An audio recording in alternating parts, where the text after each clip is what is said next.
Heatoidufestival Grillfest. Talleg ja toorvorstikesed, rääkige, mis teil uudist? Tallegil on selleks suveks uudistootena lettidele tulnud siis broilerilihast šašlõkivorst lambasooles.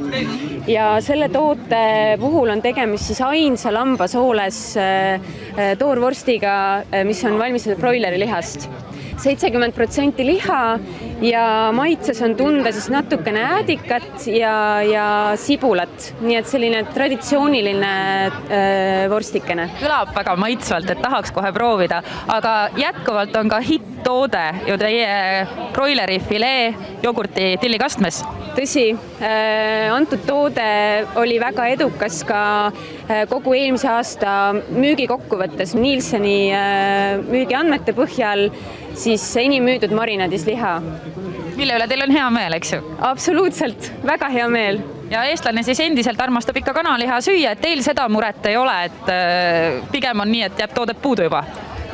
Puudu kindlasti ei jää, aga tõsi ta on, et eestimaalased armastavad kanaliha järjest rohkem ja seda näeme ka tegelikult Statistikaameti andmetest igal aastal kanaliha järjest siis süüakse rohkem. Aga suur tänu ja loodame siis, et järgmisel aastal üllatate meid taas uute toodetega. Ja aitäh, kindlasti üllatame.